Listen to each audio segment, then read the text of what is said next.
ओम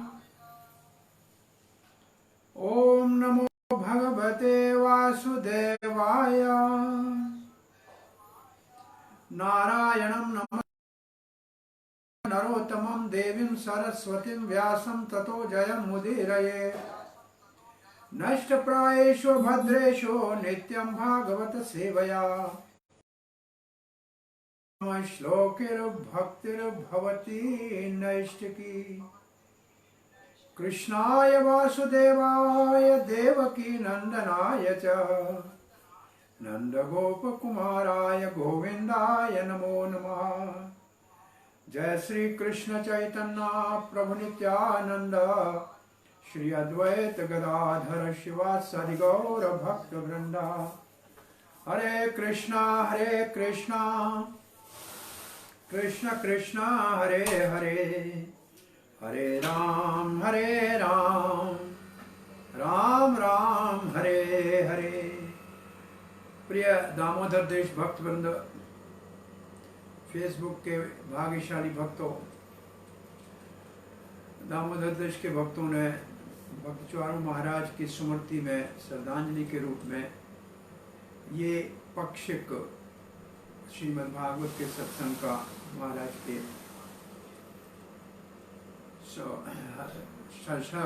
स्मृति और श्रद्धांजलि के रूप में आयोजन किया है। श्रीमद् भागवत महापुराण भगवान श्री चैतन्य महाप्रभु के शब्दों में अमल पुराण है। शुद्ध पवित्र कृष्ण प्रेम का प्रसाद परोस के सबको दे रही है। और महाप्रभु के इस अनुपम कृष्ण प्रेम के प्रसाद वितरण करने वाले श्रीमद् भागवत को परम पूज्य श्री कृष्ण कृपा मूर्ति अभय चरणार भक्तिवेदांत स्वामी श्री प्रभुपाद ने विश्व व्यापक भाषा में अनुवाद करके विश्व का कल्याण किया है। कल प्रश्न था भागवत की कथा के विषय में। स्कंद पुराण में 4 प्रकार भागवत के पारायण होते हैं: राजसिक पारायण, तामसिक पारायण, सात्विक पारायण और निर्गुण पारायण। 7 दिन के जो ताबड़तोष में भागादौड़ी में कथा की जाती है उसको स्कंद पुराण कहती है राजसिक पारायण। जो 15 दिन महीना तक भागवत की कथा चलती रहे उसको सात्विक पारायण कहा गया है। और जिस कथा में कोई स्कंद छोड़ दे, कोई अध्याय छोड़ दे, कहाँ बोलने वाले ने कहाँ बोला भूल गया, सुनने वाले ने कहाँ सुना भूल गया, उसको तामसिक पारायण कहते हैं। और जो श्री प्रभुपाद ने हमारे कृष्ण भावना अमृत संघ के मंदिरों के अंदर नित्य नेम से भागवत का जो पाठ रखा है वो निर्गुण पारायण है, वो तीनों गुणों से परे है। तो भाग्य से हमारा ये पाक्षिक निर्गुण पारायण ही समझना चाहिए, क्योंकि भक्त की महिमा, भगवान के गुणगान, कोई इसका पीछे उद्देश्य नहीं है। और भागवत के श्रोता भी और वक्ता भी 2 प्रकार के स्कंद पुराण ने बताए हैं। कृष्णार्थी वक्ता, उसकी कथा का उद्देश्य है लोगों के हृदय में कृष्ण भक्ति जागृत हो, इसको कहते हैं कृष्णार्थी वक्ता। और श्रोता भी कृष्णार्थी हो, जो कृष्ण की भक्ति और प्रेम प्राप्त करना चाहता हो, तो बड़ा रस आएगा भागवत से, बड़ा आनंद की अनुभूति होगी। दूसरा, श्रोता के लिए शब्द लिखा है और वक्ता के लिए शब्द लिखा है धनार्थी। कथा करने वाले का उद्देश्य लोगों से दान दे लेना है, धन इकट्ठा करना है। और सुनने वाला कृष्णार्थी होगा तो रस का आभास होगा, रस नहीं मिलेगा। सुनने वाला कहेगा कृष्ण को प्रेम करें, भक्ति प्राप्त करें। और कथा करने वाला कहे कि अब रुक्मणी विवाह की साड़ी, वो वामन भगवान का अवतार होने वाला है, आप दान दीजिए, छाता लाइए। तो ये जो वक्ता होगा, वो श्रोता जो कृष्णार्थी है, उनके बीच में रस नहीं आएगा। और वक्ता हो कृष्णार्थी और कृष्ण की भक्ति और संसार निरस है, भागवत रसमय है, और श्रोता हो के इस कथा से हमारा धन मिले, पुत्र मिले, परिवार मिले, सुख मिले। धनार्थी अगर श्रोता होगा तो भी रस नहीं मिलेगा। तो भगवान श्री कृष्ण बलराम की अनुपम कृपा से आप कृष्णार्थी श्रोता हो। परम पूज्य भक्तिचारू महाराज स्वामी महाराज बहुत बड़े प्रभुपाद जी के सेनापति, गवर्निंग बॉडी कमिश्नर, आचार्य के रूप में दीक्षा देने वाले, विश्व भर में निर्भयता के साथ प्रचार के लिए, गौरक्षा के लिए, भागवत धर्म के प्रचार के लिए जो प्रयास कर रहे थे, उनकी स्मृति में आज हम कल जहाँ कथा को विराम दिया था वहाँ से कथा का शुभारंभ करते हैं। कल हमने 8वें स्कंद में भक्त वत्सल भगवान श्री कृष्ण को पांडवों के, पांचों पांडवों की रक्षा करते हुए और अभिमन्यु के भावी पुत्र परीक्षित को उत्तरा के गर्भ में रक्षा करते हुए भगवान का दर्शन किया। और फिर भगवान श्री कृष्ण के सामने माता कुंती आई है, महारानी कुंती। वो अब भगवान को प्रार्थना कर रही है। यहाँ से आज की कथा का शुभारंभ करते हैं। श्री प्रभुपाद एक ऐसे विलक्षण आचार्य हैं जिन्होंने इस कुंती महारानी की शिक्षाओं के ऊपर धारावाहिक महीनों भर कथा किया और एक पुस्तक छापा। इस महान भागवत नारी का प्रथम स्थान प्रार्थना के रूप में भागवत के पहले स्कंद में है। कितना सम्मान भागवत में नारी को दिया गया है और कितना प्रभुपाद जी ने माताओं के लिए सौभाग्य और सम्मान कुंती महारानी की प्रार्थना के माध्यम से। और आगे तीसरे स्कंद में आप देखेंगे देवहूति माता सांख्य जैसे दिव्य दर्शन को समझने में पुत्र कपिल से सक्षम है, उसके लिए भी धारावाहिक प्रभुपाद जी ने सत्संग किए थे। तो बात ये कही जा रही है कि भागवत का प्रमुख श्रोता, श्रवण का आचार्य परीक्षित महाराज है, जिन्होंने भागवत केवल भगवान श्री कृष्ण के प्रेम की प्राप्ति के लिए सुना। भगवत धाम के कोई उद्देश्य नहीं था।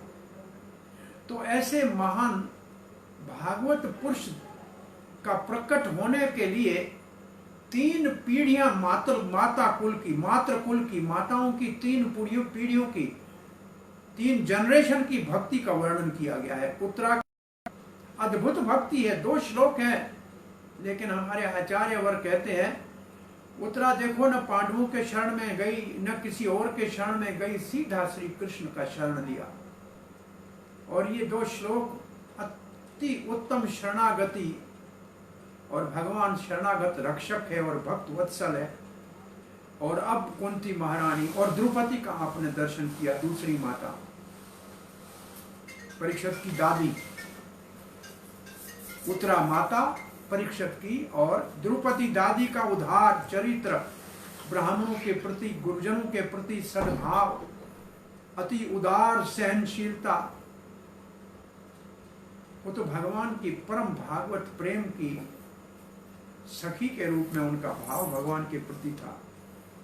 पांडव जैसे सखा थे, तो ये बहुत बड़ा प्रिय अद्भुत स्थान है द्रौपदी का। वो कोई सामान्य स्त्री नहीं है, वो यज्ञ कुंड से उत्पन्न हुई थी और भगवान की लीला में भाग लेने के लिए उत्पन्न हुई थी।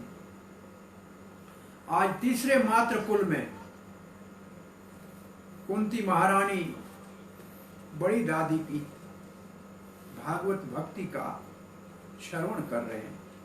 ऐसे पितृकुल में भी भीष्म पितामह का देखेंगे। महाराज पांडु, ये तो व्यासदेव के साक्षात पुत्र हैं। और फिर आगे देखेंगे युधिष्ठिर आदि महाराज और 5 पांडव कैसे भागवत पुरुष हैं। तब परीक्षित जैसा कोई महानुभाव, महाभागवत पुरुष इस धरती के ऊपर प्रकट होता है, जिसके लिए भागवत का अवतार होता है। ऐसे कृष्ण भावना अमृत संघ का विश्व भर में प्रचार करने के लिए प्रभुपाद जी के बाद दूसरी पीढ़ी इस वक्त बड़ा परिश्रम कर रही है प्रचार के कार्य में। आने वाली भावी तीसरी पीढ़ी के भक्तों से बड़ी आशा रखी जा रही है कि यत्र नगराति ग्राम सर्वत्र होए बे हरे कृष्ण नाम प्रचार, ये सत्य होना चाहिए। अब हम कुंती महारानी भगवान श्री कृष्ण रथ के ऊपर आरूढ़ है, बैठे थे भगवान रथ के ऊपर और उत्तरा के हृदय से ही उतर के परमात्मा के रूप में उधर में चले गए और वहीं बैठे बैठे पांडवों की रक्षा कर ली। ये तो भगवान सर्वव्यापी है ही। अभी तक भगवान रथ के ऊपर बैठे हैं और कुंती महारानी आगे आगे खड़ी हो गई और हाथ जोड़ लिए और कहने लगी, कुंती वाच, ये 8वें अध्याय के 18वें श्लोक से कुंती की प्रार्थना शुरू होती है। नमस्यै पुरुषम त्वाद्यम, हे आदि पुरुष आप श्री कृष्ण, आपको मैं नमस्कार करती हूं। ईश्वरम प्रकृति परम, आप ईश्वर हैं, प्रकृति से परे हैं, स्वामी हैं। अलक्ष्यम सर्वभूतानाम, आपको अलक्ष्य है, देखा नहीं जा सकता है, लेकिन सब प्राणियों के हृदय में परमात्मा के रूप में विराजमान है। अंतर बाहिर, अंदर भी बैठे हुए परमात्मा के रूप में, हमारे सामने बाहर भी खड़े हैं, अवस्थित हैं इस वक्त। आपको मेरा नमस्कार है। भगवान तो आश्चर्यचकित हो गए, मेरी बुआ मेरे से बड़ी है, मैं इसके चरण छूता हूं और ये मेरे को नमस्कार क्यों कर रही है। भगवान कहते क्या कह रही हो बुआ, समझ रही हो, मैं तो तुम्हारा भतीजा हूं ना। कहते नहीं, माया जवनिका छन्नम अज्ञ अधोक्षजय अव्ययम न लक्ष्य मूढ़ दृश्या नटो नट्य धरो यथा। माया जवनिका छन्नम, अरे आप तो घूंघट में बैठते हैं, अपनी योग माया पर पर्दा अपने ऊपर ऐसे ढक देते हैं कि अधोक्षज हैं, इंद्रियों से परे हैं, अविनाशी हैं, आपको हम कैसे जान सकते हैं, अज्ञ। ये भगवान भगवत गीता में कहते हैं, नाम प्रकाशति सर्वतः, सबके सामने योग माया समावृता, योग माया के पर्दे में रहता हूं। तो भगवान आपको समझना मुश्किल। बोला कैसे, उदाहरण देते हैं, न लक्ष्य मूढ़ दृशा, ये मूर्ख, ये आपको कैसे देख सकते हैं। आप तो नटो नाट्य धरो, जैसे कोई अभिनेता, अपना बेटा ही है स्टेज के ऊपर, जब वो अभिनेता बन के आता है, कोई नया वेश धारण करके आता है तो पहचानना मुश्किल हो जाता है। तो ऐसे आप हमारे बीच में है, लेकिन आपको पहचानना बहुत बड़ा मुश्किल है कि आप आदि पुरुष हैं, अविनाशी हैं, ईश्वर हैं। और ये कह के ऐसी अद्भुत बात कुंती महारानी कह रही है। ये महत्वपूर्ण श्लोक है, भगवान के अवतार का मुख्य उद्देश्य इसका उद्घाटन कर रही है। मुनीनाम अमल आत्मानाम भक्ति योग विधानार्थम कथम पश्येमहि स्त्रियः। श्री रूप गोस्वामी कहते हैं, ये कुंती महारानी, और प्रभुपाद जी तात्पर्य में लिखते हैं भक्ति रसामृत सिंधु में, ये निम्रता और महानता कुंती महारानी की है, जान रही है सब कुछ। कह रही है आप तो परमहंस जो है, जो मुनि है, जो अमल आत्मा है, जो पवित्र शुद्ध है, और उनको भक्ति योग का विधान करने के लिए आए हो। ऐसे अमल आत्मा परमहंसों को, महामुनियों को भक्ति का प्रबोध देने के लिए आए। मैं स्त्री आपको कैसे जान सकती हूँ। अरे माता, आप तो जान ही रही हैं। कुंती महारानी, आप उद्घाटन कर रही हैं भगवान श्री कृष्ण स्वयं भगवान के अवतार का, कि भगवान तो आते ही भक्ति योग का क्या करने आते हैं, विधानार्थम, उसकी विधि विधान सिखाने के लिए आते हैं। और फिर कुंती महारानी ने ये श्लोक कह दिया, कृष्णाय वासुदेवाय देवकी नंदनाय च नंद गोप कुमाराय गोविंदाय नमो नमः। भगवान रथ से नीचे कूद पड़े। ये श्लोक सुना, नाम सुना, कृष्णाय वासुदेवाय, भगवान ने कहा मैं वसुदेव का पुत्र हूं, आपके भाई का पुत्र हूं, आपका भांजा हूं। देवकी नंदनाय, हाँ देवकी का नंदन हो, लेकिन नंद गोप कुमार कह दिया, ब्रज का परिचय करा दिया। गोविंद कहते कहते नमो नमः कहा, उससे पहले तो कृष्ण रथ से नीचे कूद पड़े। प्रभुपाद जी इसमें लिखते हैं कि भगवान जो गोविंद है, ये बड़ा सरल है। गोप कुमार कहीं भी गैया चराता हुआ वृंदावन की गलियों में दर्शन हो जाता है। राजकुमार के रूप में होते तो मिलना बहुत मुश्किल था। अब कुंती महारानी कहते नमः पंकज नाभाय, पहले तो भगवान के कमल नाभि को प्रणाम करते हैं, क्योंकि भगवान सामने आ गए ना नीचे उतर के, तो कहीं लज्जित न हो जाए। नमः पंकज मालिने, आपको कमल की माला पहनी हुई है। नमः पंकज नेत्राय, आपके नेत्र कमल दल जैसे हैं। भगवान की उपमा कमल से इसलिए दी जाती है कि कमल इस सृष्टि में ब्रह्मा जी ने नहीं बनाया है, ब्रह्मा जी से पहले कमल था और उस कमल के ऊपर ब्रह्मा जी की उत्पत्ति हुई। तो कमल तो दिव्य है, ब्रह्मा की सृष्टि से पहले का है। और नमस्ते पंकज अंग्रि है। अब माता भगवान के चरणों को देखती हुई कहती है कि आपके चरण कमलों को मैं नमस्कार करती हूं। अब उदाहरण दे रही है कि आपने यथा ऋषिकेश खले न देवकी, ये देवकी की रक्षा तो कंसे न कंस रूपी खल से आपने की थी, लेकिन उनके पुत्रों की रक्षा तो नहीं। 6 पुत्र तो उसको मारे गए थे। मैं तो समझती हूं कि उनसे ज्यादा आप दया हमारे ऊपर किया है। क्यों किया है? क्योंकि हमारा पति पहले पांडु भगवान भगवत धाम जा चुके थे और आपने केवल विमोचिता अहम च सात्मजा, हमारे पुत्रों के साथ हमारी रक्षा की। हमारे 5 के 5 पुत्र देखो अभी तक जीवित हैं इस महासंग्राम में। इस कुरुक्षेत्र के महारण भूमि में मेरे 5 पुत्र आपकी कृपा से सुरक्षित हैं। हे विभो, हे महान भगवान, त्वयैव नाथेन मोहो विपत्कणात्। हे नाथ, आपने मेरी रक्षा की। मेरी अपनी मां देवकी की से ज्यादा आपने मुझसे स्नेह किया। पुत्रों के साथ मेरा रक्षा किया है और हर विपत्ति में आप हमारे रक्षक बने हैं। और ये कहा, और फिर एक विलक्षण श्लोक कुंती महारानी के मुख से निकला है। ऐसा श्लोक आज तक किसी भक्त के मुख से सुना नहीं। विपद संतोतः शाश्वत, वो विपत्तियां जो पहले आई वो बार बार आए। भगवान हंसने लगे, अरे मैया दुख सहते सहते कहीं दुख ही तो आप मांग नहीं है। अब तो आपको राज मिला है, पुत्र राजा बना है, अब सुख की बात करो, दुख क्यों मांग रही हो? बोला नहीं, मैं जानती हूं मैं क्या कह रही हूं। विपद संतो तहा शाश्वत तत्र तत्र जगत गुरु, है जगत गुरु कृष्ण, मैं वंदना करती हूं आपकी। वो सब दुख तकलीफें जो हमें आई थी वो बार बार आए। क्यों? भवतो दर्शनम यत् स्यात् अपुनर्भव दर्शनम। अरे जब हमारे को विपत्ति है तो आपका दर्शन होता है। आपका दर्शन होता है तो फिर संसार में कोई वापस आता नहीं है। भव सागर में आने का दर्शन सब। तो क्या कुंती महारानी दुख मांग रही है? नहीं, कुंती महारानी भगवान का दर्शन मांग रही है। लेकिन दर्शन के लिए बड़ी कठिन परिस्थितियों से गुजरना पड़ता है।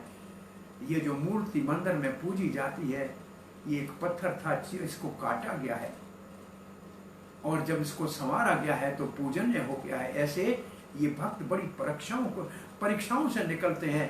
ये आवी से निकल के पक्के हो जाते हैं जब, तब ये पूजनीय बनते हैं। और कुंती महारानी इसके बाद कहती है 4 प्रकार के लोग तो आपका नाम भी कभी प्रेम से लेने में संकोच करते हैं, ले नहीं सकते हैं। उनको तो आप मिलना मुश्किल हो। किसको? जन्मैश्वर्य श्रुत श्रीभि एध्यमानम मद पुमान।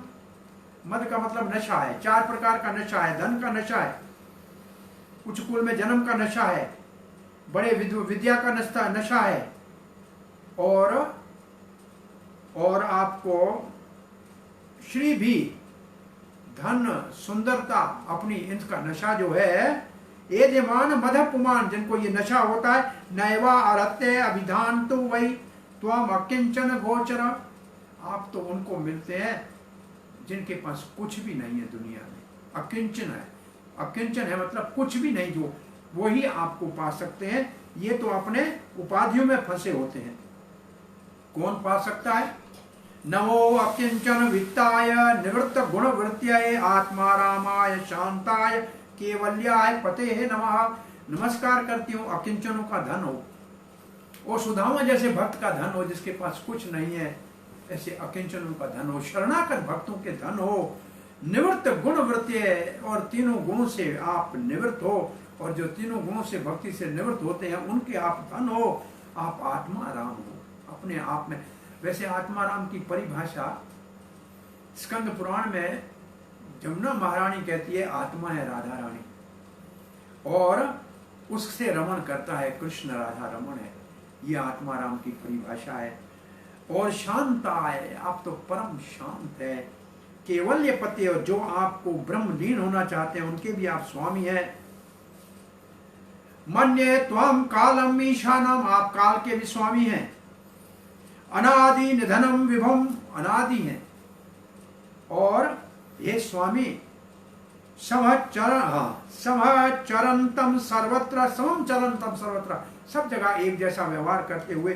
भूतान्याम नम मिथो खली, अभी भी आप सबके साथ एक जैसा व्यवहार कर रहे हैं, लेकिन हम आपको समझ नहीं रख सकते हैं कि लोगों के बीच में आप कैसे चल रहे हैं। लोग कली के कारण और काल के कारण आपको समझ नहीं पा रहे हैं। माता देव कुंती महारानी आगे प्रार्थना में कह रही है, आप मानव अवतार क्यों लेते हैं? अवतार के लिए कह रहे हैं। न वेद कश्चित भगवन् चिकीर्षिताम तव्ये तव एह मानस्य नृणाम विडम्बनम, न यस्य कश्चित द्वैतो अस्ति करचित द्वेषच्च यस्मिन् विस्मः मतिर्नृणाम। न वेद कश्चन भागवतम, बड़े बड़े भागवत पुरुष भगवान आपके लीला के विषय में जानना बड़ी विडंबना है। लोग बड़ा होना चाहते हैं और बड़े होके आप तो हमारे ये पुत्र अर्जुन के सारथी बन गए, ये विडंबना है। कहा आप मेरे भतीजे होके मेरे 5 पांव छू रहे हो, दुनिया आपके चरण छू रहे, बहुत बड़ी विडंबना है। न यस्य कश्चित दैतो अस्ति न कर, आपका कोई प्रिय नहीं और आपका किसी से द्वेष नहीं, आप सबसे समभाव हैं। विश्वमति निर्णम, फिर लोग आप में विश्वमति क्यों करते हैं, किसका प्रेम करता है? और भगवान ने तो ये घोषणा कर दी थी, महाभारत में ऐसे लिखा है। महाभारत में लिखा है कि उत्तरा के गर्भ में तो परीक्षित ब्रह्मास्त्र से जल चुका था। भगवान श्री कृष्ण ने घोषणा की कि पांडवों और कौरवों के युद्ध भूमि में मेरा किसी से पक्षपात नहीं किया है, और अर्जुन कपट मैत्री है, तो ये बालक वापस जीवित हो जाए और परीक्षित जीवित हो।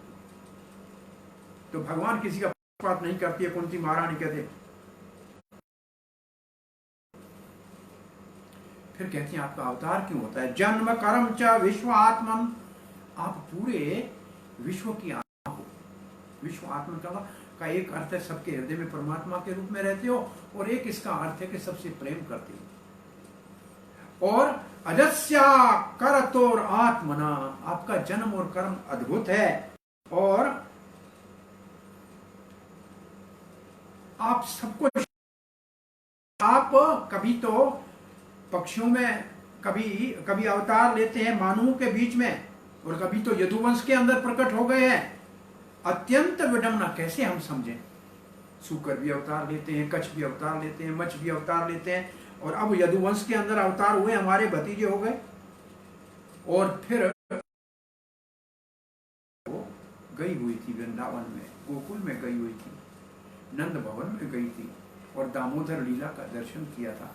कुंती महाराज को याद आया, गोप्या ददे त्वयि कृतागसी दाम अवतावद, आपने शरारत की थी, मटका फोड़ा था, और मां ने आपको रस्सी से बांधा था। याते दशाश्रो कलिलांजल संभ्रमाक्षम, और आपके आंखों से काजल बह के नीचे आ रहा था। वक्त्रम नीनया भय भावना सत्य, और आप बड़े भयभीत होके, आपके आंखों से भय झलक रहा था। सामाम विमोह्यत्यः भीयपि यदा बिभेति, भय जिससे भयभीत होता है, काल जिसके सामने हाथ जोड़ के खड़ा होता है, वो माता के सामने भयभीत कैसे खड़ा था? मैं ये देखती हूँ, मुझे आश्चर्य लगता है। ये दामोदर लीला की स्मृति आ गई मैया को। और फिर कहते हैं आपके अवतार के कारण, कहते हैं क्या है? केचना हो अजम जातम, कोई कहते हैं आप अजन्मा हो। पुण्य श्लोक कीर्तये यशोदा यदो प्रियस्य अनव्याय मल्यस्य एव चंदनम, जैसे मलाया का चंदन विशेष होता है, ऐसे आप अजन्मा होते हुए भी यदुवंशियों के बीच में उनकी कीर्ति बढ़ाने के लिए प्रकट हुए हैं। और फिर कहती है, दूसरे कहते हैं अपरे वासुदेवस्य देवक्याम याचितो अभज्ञा। देवकी और वासुदेव ने एक पुत्र की प्राप्ति का कामना की थी, इसलिए आप आए। अजस्तुम अस्य क्षेमाय, उनकी इच्छा पूरी करने के लिए आए। वधाया च सुरद्वेषम, और असुरों का वध करने के लिए। परित्राणाय साधूनाम विनाशाय च दुष्कृताम, इसके लिए आए। नहीं, कुछ और कहते हैं। भारावताराणाय, धरती के ऊपर बहुत बड़ा भार हो गया था। और भुवनाव एवोदव, जैसे नाव के अंदर भार हो जाता है। सीदंत्य भूरि भारेण, धरती का भार उतारने के लिए। जातो है आत्म भुवारथितः, ब्रह्मा जी ने प्रार्थना की थी, पृथ्वी ने प्रार्थना की थी, पृथ्वी का भार उतारने के लिए आए हैं। और फिर कुछ और कहते हैं। भवे अस्मिन् कलिष्यमानानाम अविद्या काम कर्म भी। अरे कुछ और कहते हैं, आप भक्ति और जिसके अंदर आप सिखाने के लिए आते हैं, श्रवण स्मरण अरान, भगवान का पूजन सिखाने के लिए आते हैं। कश्यम इति कश्यन, कुछ ऐसे कहते हैं कि आप भक्ति श्रवण कीर्तन आदि भक्ति सिखाने आते हैं। अरे मेरी बुआ, आप क्या जानती हैं मेरे विषय में, आप क्या कहना चाहती हैं? तब कहती है शृण्वन्ति गायन्ति गृणन्ति अभीक्षणशः शुम्रन्ति नन्दन्ति तविहितं जनाः तएव पश्यन्ति अचरेण तवाकं भव प्रवाह उपरमं पदाम्बुजम्। मैं तो ये जानती हूँ कि आपकी कथा सुनना, आपका कीर्तन करना, आपका विषय में गुनगुनाया, अभीक्षण हर समय। सुमरंती, आपका सुमरण करना, और नंदंती का अभिनंदन करना। त्वे हितम जनाः, जो आपके प्रिय भक्त हैं। तएव पश्यन्ति, बहुत जल्दी एकदम आपका दर्शन करते हैं। और जो आपका दर्शन करते हैं उसका भव बंधन का दर्शन माता खत्म हो जाता है। बीच में तो पूरी महाभारत बता दी कुंती महारानी ने कि आपने कौन कौन सी विपत्तियों से हमको बचाया। भीम को विष से बचाया, दावा अग्नि से बचाया, और हमारी इस पुत्र वधु की लज्जा कौरवों की सभा में रखी। और इस बड़े महासंग्राम में बड़े बड़े महारथियों के महान दिव्य अस्त्रों से मेरे पुत्रों की आपने रक्षा की है। अब माता कह रही है आगे, अब आप जा रहे हो। अपि अद्य नस्त्वं स्वकृतिः प्रभु, प्रभु आज आप जा रहे हो। जहां सी श्वेत सिरधो, हम आपके आश्रित हैं, हमको छोड़ के जा रहे हो। अब कितने हमारे शत्रु हो गए हैं इस महायुद्ध के बाद, और आप जा रहे हैं। अरे आपके कारण, जैसे शरीर में आत्मा होती है तो जीवित होता है, आप है तो ये राज आपके चरण चिन्हों से सुशोभित है। आपके जाने के बाद के वयम नाम रूपाभ्याम यदोभ्यम स पांडवा मा भवतो अदर्शनम यरै ऋषिखाणाम इवश्यतो। आप यदुवंशियों के और पांडवों की महिमा का कारण हो। आप नहीं रहेंगे तो इन सब की महिमा समाप्त हो जाएगी। आप कहां हमको छोड़ के जा रहे हो? भगवान आप नहीं जाइए, हे गदाधर आप नहीं जाइए। आपके चरणों से हमारी ये सारी राजधानी बड़ी भाग्यशाली बन गई है। आपके चरण चिन्ह कौन से? भगवान के चरणों के जौ का निशान होता है। ये जो वज्र नाभ है ये जौ के निशान में पड़ा है। अंकुश का निशान होता है और वज्र का नाभ एक चिन्ह होता है भगवान के चरण के अंदर। कमल का चिन्ह होता है, शंख का चिन्ह होता है, सुदर्शन चक्र का चिन्ह होता है, छाता का चिन्ह होता है। ये बड़े बड़े चिन्ह जो है ये हमारी इस धरती को सुशोभित कर रहे थे। आप जाएंगे, ये नगर, ये गांव, ये बड़ा आनंद दे रहे थे, ये नदियां बह रही थी, ये सब आपकी कृपा से था। आप भगवान अथ विश्वेश विश्वात्मन, आपका विश्व का ईश्वर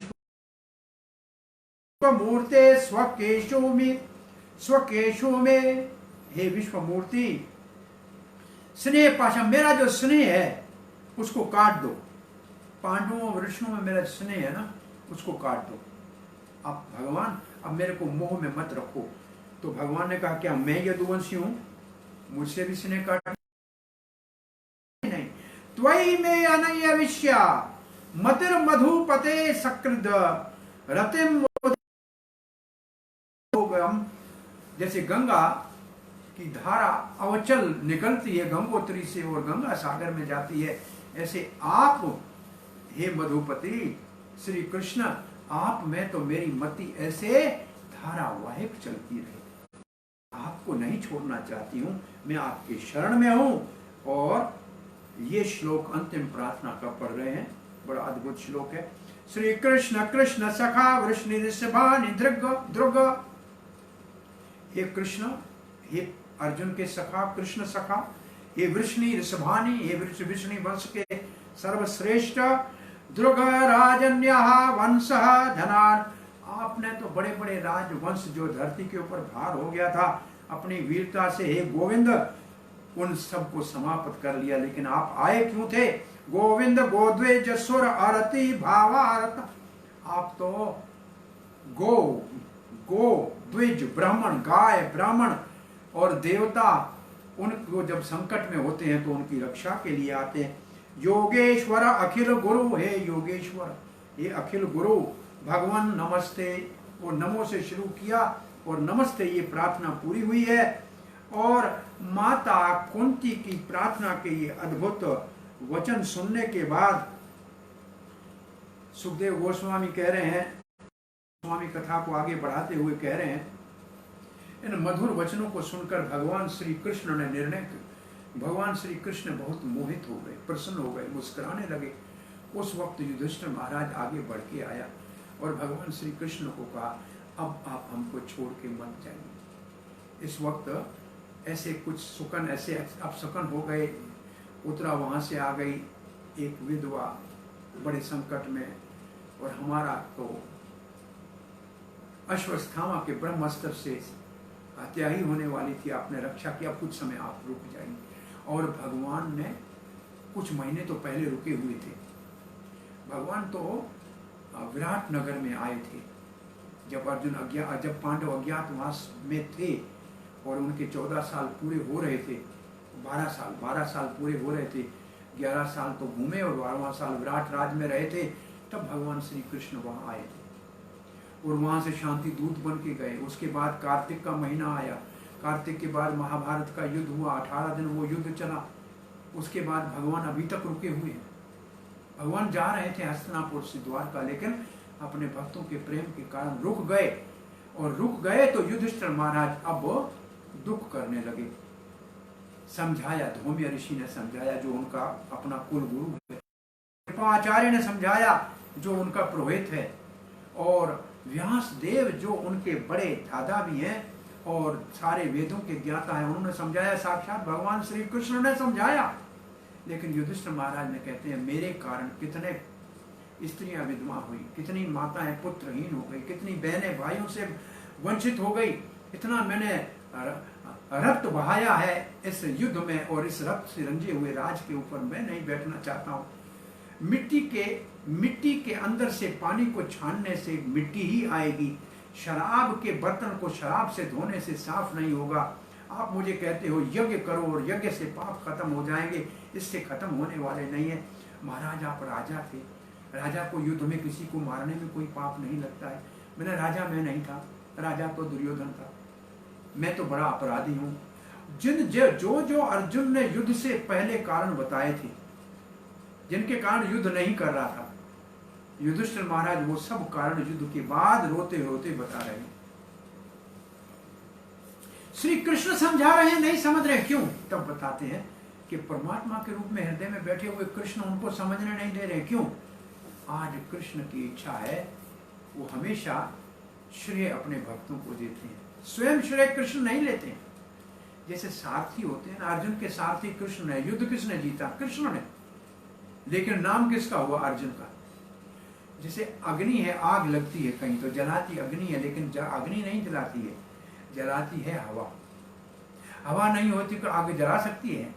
हवा है, हवा जो है वो सारथी है अग्नि का, तब अग्नि किसी को जलाती है। ऐसे सारथी है सबका। आज कृष्ण के मन में इच्छा है, रात को युधिष्ठिर महाराज को नींद नहीं आ रही, महाराज को नींद नहीं आ रही। महाराज उठ के कृष्ण के कक्ष में गए। श्री कृष्ण भी नहीं सो रहे हैं, ध्यान में बैठे। कहते भैया, हे माधव, सारा संसार आपका ध्यान करता है, आप किसका ध्यान कर रहे हैं? बोला धर्मराज, इस वक्त मेरा प्रिय भक्त भीष्म सरसैया के ऊपर मेरा स्मरण कर रहा है। कल हम कुरुक्षेत्र के उस संग्राम भूमि में उस महापुरुष के आप उसकी तैयारी करो, क्योंकि भगवान महाराज धर्मराज को शिक्षा एक महाजन भीष्म पितामह के द्वारा दी जाए। और दूसरे दिन सुबह तैयारी हुई, सब गुरुजन इकट्ठे हो गए। अब श्लोकों को पढ़ेंगे तो समय ज्यादा हो जाएगा।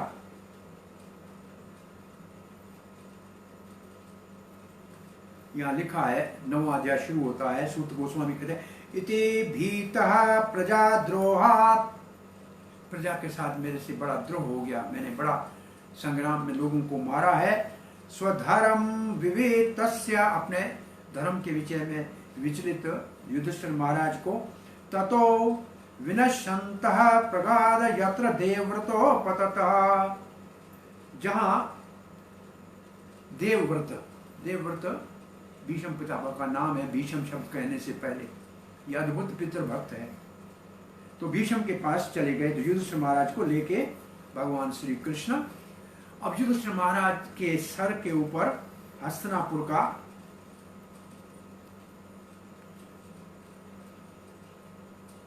मुकुट है, हस्तिनापुर के राज का मुकुट है। और तदा ते भ्रात्रा सर्वे सदशैव सर्वण भूषिता, और पांचों भाई सोने के रथ स्वर्ण भूषिता अवगच्छन रथैर विप्रा, ब्राह्मणों के साथ रथों के ऊपर चढ़ पे। कौन से ब्राह्मण? व्यास, धौम्य आदि, इन सब को साथ में लिया है और कुरुक्षेत्र के लिए रवाना हुए। कैसे लग रहे हैं? तो कृष्ण कहाँ है? वो बोलते हैं अब भगवान अपि विप्रसे, भगवान जो है विप्र ऋषि, ये ब्राह्मणों संबोधन कर रहे हैं सूत गोस्वामी, ये सनकादि ऋषियों, भगवान भी रथे न स धनंजय, धनंजय के साथ, अर्जुन के साथ रथ के ऊपर आरूढ़ हुए हैं। सतैर यरोर चत्तः नृपः कुबेर एवं गुहिका, और महाराज युधिष्ठिर ऐसे लग रहे थे जैसे कुबेर जो धन अध्यक्ष है अपने अनुचरों के बीच में है, ऐसे महाराज बहुत सुंदर लग रहे थे। और अब भीष्म पितामह उसके विषय में कहते हैं, तत्र ब्रह्म ऋषि सर्वे, और जहां जा रहे थे वहां पहले क्या हो चुका था। अब ये दो प्रसंग आज ही भगवान करे पूरे हो जाएं। भगवान श्री कृष्ण और भागवत में कोई अंतर नहीं है। अब भीष्म पितामह के प्रायण के समय जो जो ऋषि हैं और जहां भगवान श्री कृष्ण है, उनकी उपस्थिति में उन ऋषियों के सामने भीष्म पितामह ने भगवान श्री कृष्ण और भगवत भक्ति और भगवत धाम प्राप्त किया। ऐसे ही परीक्षित महाराज के गंगा तट पे ये सब ऋषि इकट्ठे हो जाएंगे, वहां श्री कृष्ण की जगह पे भागवत प्रकट हो जाएगा, और उस भागवत के श्रवण और दर्शन मात्र से परीक्षित महाराज कृष्ण भक्ति और कृष्ण धाम को प्राप्त करेंगे। तो कृष्ण और भागवत में कोई अंतर नहीं है। तो कौन था वो? तत्र सर्वे देव ऋषिश्च सत्तमा, वहां ब्रह्म ऋषि सारे आए और देव ऋषि नारद आदि आए, च सत्तमा, और भक्त आए, राज ऋष्यश्च तत्रासाम, और राज ऋषि आए। दृष्टुम भरत पुंगवम, किसके लिए आए? भरत वंशियों में अखंड ब्रह्मचारी पालन करने वाले 300 साल से ज्यादा इस धरती के ऊपर सदाई विजयी रहने वाले भीष्म पितामह का दर्शन करने के लिए आए। इस गंगा पुत्र का, ये वसु उत्तम का दर्शन करने के लिए आए। कौन कौन आए हैं ये नाम भी सुन लीजिए, क्योंकि इनके नाम सुनने से पवित्र हो जाएंगे।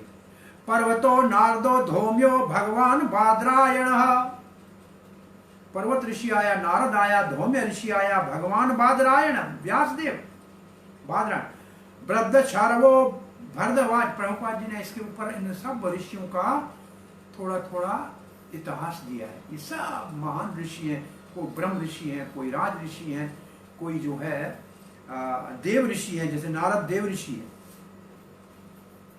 शिष्य रेणुका सुत, रेणुका सुत है परशुराम भगवान, अपने शिष्यों के साथ आए हैं। शिष्य कहते थे परशुराम जी को, आपका शिष्य भीष्म आपके साथ युद्ध करने के लिए सामने खड़ा हो गया रणभूमि में, क्योंकि जब भीष्म पितामह काशी की 3 कन्याओं को लेके आए था अपने दोनों भाइयों विचित्रवीर और चित्रांगद के विवाह के लिए, तो तीसरी अंबा वो विवाह नहीं करना चाह रही थी। भीष्म को कहा तुम से विवाह करूंगी। भीष्म ने कहा मैं अखंड ब्रह्मचारी हूं, तुम्हें जिससे करना हो करो। उस नहीं किया तो उसने जाके परशुराम को शिकायत की। परशुराम लड़ने के लिए आए। भीष्म ने कहा गुरुवर मैं आपकी आज्ञा का पालन करूंगा, लेकिन भीष्म मैं ब्रह्मचार्य के व्रत का खंडन नहीं कर सकता। और भीष्म और परशुराम के बीच में घोर युद्ध हुआ था। तो परशुराम के शिष्य कहते हैं आपका शिष्य बोला आज चलो मेरे शिष्य के सामने कितने बड़े ऋषि और साक्षात श्री कृष्ण उनका उपदेश सुनने के लिए आएंगे। और ऐसा सोए हुए उपदेश आज तक धरती के ऊपर किसी ने नहीं किया। ये कृष्ण का अद्भुत विलक्षण भक्त है। प्रभुपाद जी लिखते हैं कभी आरती करके भगवान की पूजा की जाती है और कभी बाण उनकी छाती में मार के भी भगवान को प्रसन्न किया जा सकता है। भीष्म पितामह कृष्ण की प्रसन्नता के लिए कुरु सेना का प्रथम सेनापति बने हुए थे, नहीं तो कौरव युद्ध नहीं करते तो धरती का भार नहीं उतरता। ये भी कृष्ण की प्रसन्नता के लिए किया भीष्म पितामह ने। और कौन आया? वशिष्ठ। वशिष्ठ सूर्य वंश के पुरोहित आए हैं। इंद्र परमत स्त्रीतो ग्रत समोस्ति असीत, असीत ऋषि आया है। कक्षीवान गौतम हो अत्रिश्च, अत्रि ऋषि आया है। गौतम ऋषि आया है। और कौन आया? कौशिको विश्वामित्र जी आए हैं। अथ सुदर्शन, सुदर्शन ऋषि आए हैं। और कौन आया है? अन्य च मुन्यो ब्राह्मण, और बहुत बहुत ब्राह्मणों बहुत बहुत ऋषि आए हैं। और आया है ब्रह्मताद्यो अमलाह, ब्रह्मताद्यो अमलाह, ब्रह्मता सुखदेव गोस्वामी, ब्रह्मरात सुखदेव महाराज का नाम है ब्रह्मरात। और परीक्षित का नाम जन्म के समय हुआ विष्णु रात, क्योंकि विष्णु ने उन्हें रक्षा की थी। तो ब्रह्मरात आद्यो अमला आद्यो, और भी अमला सारे पवित्र हैं। शिष्य है उपेता जगमोह, अपने शिष्यों के साथ आए हैं। कश्यप अंगिरा, कश्यप आया है, अंगिरा आया है, और अंगिरा ऋषि आया है, और भी बहुत सारे ऋषि आए।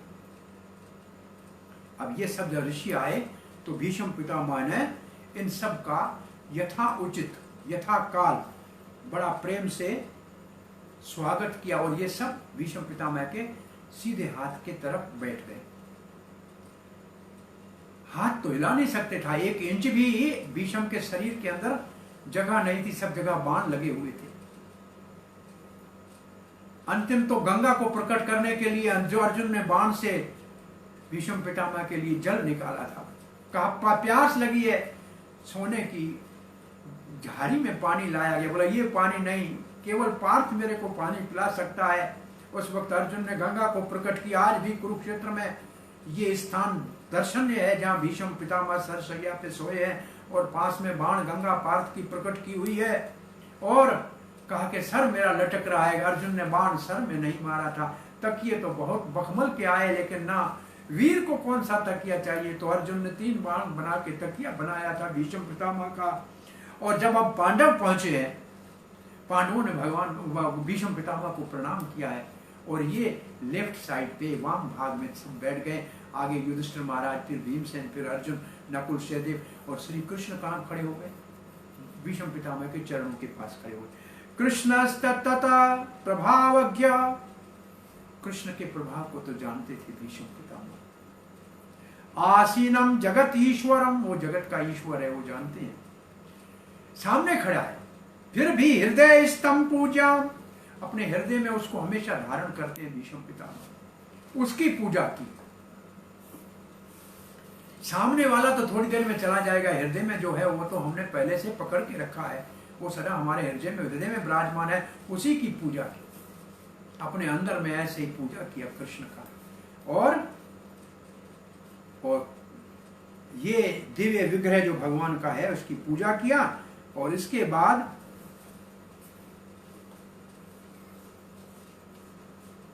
अब भगवान श्री कृष्ण ने इशारे से ही समझ लो भीष्म पितामह को कहा कि ये आपका कुरु वंश का महाराज धर्मराज राज नहीं कर रहे हैं, प्रजा का पालन नहीं कर पा रहे हैं। तो भीष्म पितामह ने किस विधि से बात को शुरू किया है, अद्भुत है। जैसे पांडु पुत्रों को बैठा हुआ देखा, भीष्म पितामह गदगद हो गए, आंखों से अश्रु बहने लगे। क्यों? भीष्म पितामह ने वचन दिया था अपने पिता शांतिनु को, जब तक ये हस्तिनापुर का सिंहासन सुरक्षित नहीं होगा तब तक मैं इसकी रक्षा करता रहूं। राजा तो नहीं बनूंगा लेकिन रक्षक रहूंगा। आज युधिष्ठिर महाराज के सर के ऊपर हस्तिनापुर का मुकुट देखकर भीष्म पितामह गदगद हो गए। अब मैं ऋण से मुक्त हो गया, वचन से आज मैं मुक्त हो गया। हस्तिनापुर का सिंहासन आज सुरक्षित धर्मराज के हाथों में। कृष्ण धर्म की स्थापना करने के लिए आए हैं तो साक्षात धर्मराज को ही धर्म के रूप में इस धरती का सम्राट के रूप में स्थापित कर रहे हैं। प्रसन्न हुआ, लेकिन फिर पूछने लगा, अहो कष्टम अहो अन्यायम, अरे मेरे पुत्रों, कितना तुम्हारे ऊपर कष्ट आया, कितना तुम्हारे से अन्याय किया गया। यद यूयम धर्म नंदना, आप सब धर्म के पुत्र हो, आप तो साक्षात धर्म के पुत्र हो, लेकिन आपके भाई धर्म के पालन करने वाले हैं। कितना आपको कष्ट आया। अहो कष्टम अहो अन्यायम, कितना अन्याय आपके साथ हुआ। पांडु के पुत्र और वन में भटक रहे हो, ब्राह्मण बन के भिक्षा मांग रहे हो, आप कितने कष्ट हुए। जीवितुम नारहर्त कलिष्टम, अरे इतना कष्ट आ जाए तो जीवित रहना मुश्किल होता है बेटा। युधिष्ठिर महाराज, इतना कष्ट आपको पढ़ाया है। इस पांचाली का भरी सभा में अपमान, जीवित रहना मुश्किल है। विप्र धर्म, आप ब्राह्मण सेवी हो, आप धर्म के ऊपर पक्के निष्ठ हो। अच्युत आश्रय, और ये साक्षात अच्युत जो कभी अपने भक्तों के रक्षा में चूकते नहीं है, उसका आश्रय लिया है, फिर भी इतने कष्ट आपके ऊपर आए, कारण क्या? युधिष्ठिर महाराज शांत रहे, लेकिन भीष्म पितामह कहते हैं, संस्ते अतिरथे पांडु, अतिरथी पांडु महा, उसका भगवत धाम जाने के बाद प्रथा बाल प्रजावधो, ये प्रथा, ये कुंती, ये तो आप छोटे बालकों के साथ विधवा हो गई।